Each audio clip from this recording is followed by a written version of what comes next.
We've all been there. You're one tier away from that skin you want. You're one pull away from the character that fixes your team. You're one $10 purchase away from actually having fun. Gaming used to be a simple transaction. You pay $60, you get a masterpiece. Today, that $60 is just the cover charge for a digital casino, designed by behavioral psychologists to keep you clicking, spending, and most importantly, never leaving.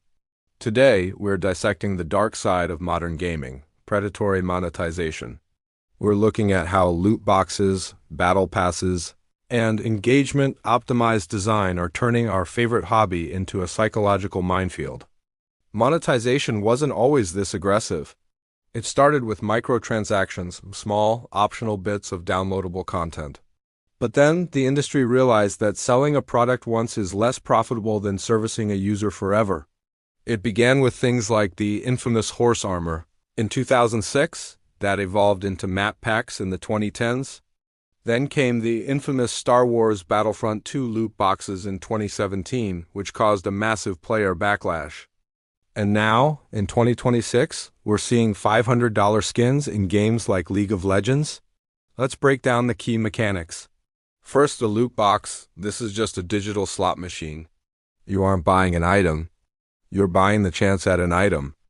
This triggers the same dopamine loops in your brain as gambling, and it often targets minors who don't fully understand the odds or the value of money.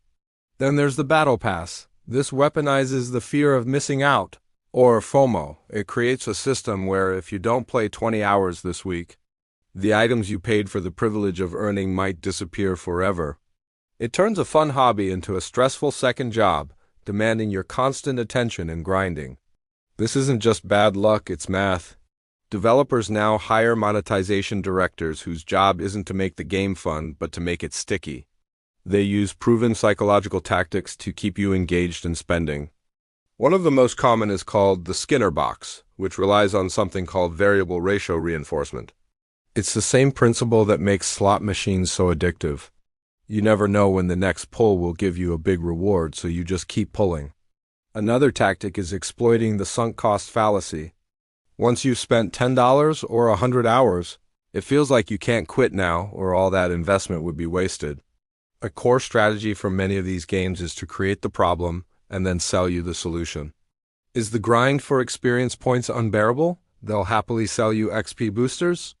Is your inventory space constantly full? You can buy more bag slots. Does the base gear make your character look like they dressed out of a dumpster? Don't worry, there's a $20 legendary armor set waiting for you in the store. When a game is designed around its store, the gameplay loop becomes a spending loop. The quality of the game itself is no longer the priority. The key metric becomes the conversion rate of free players into paying customers, or what the industry calls whales. And we have to talk about the whale in the room. The entire business model of many of these games relies on a very small percentage of players with high disposable income, or, more tragically, players with impulse control issues and gambling addictions. The industry knows this. By blurring the lines between a video game and a casino, developers are knowingly targeting vulnerable users. It's why you see so many limited-time offers with a ticking clock pressuring you to buy now. It's why they use premium currencies like gems or V-Bucks. These currencies are designed to obscure the actual dollar value of what you're spending, making it easier to lose track of reality and just keep clicking purchase. So what happens to the art of making games? When monetization comes first, the game itself suffers. The pacing is intentionally broken to encourage you to spend money to speed things up. Creativity is stifled in favor of designing safe, easily sellable cosmetics instead of innovative gameplay. And most importantly, trust is eroded. Players no longer feel like fans being entertained. They feel like data points being analyzed and exploited. We go from being part of a community to being a number on a spreadsheet, judged only by our willingness to spend.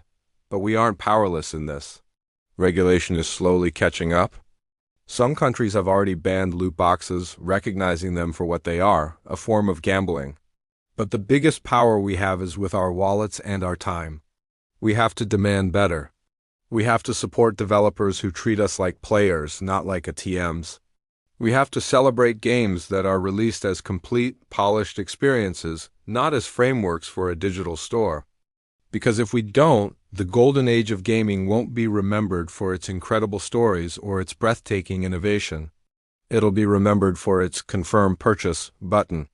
What's the most egregious example of predatory design you've seen lately? Let me know in the comments. Let's start a civil, but honest, conversation about where this industry is headed and what we want its future to look like. Thanks for watching.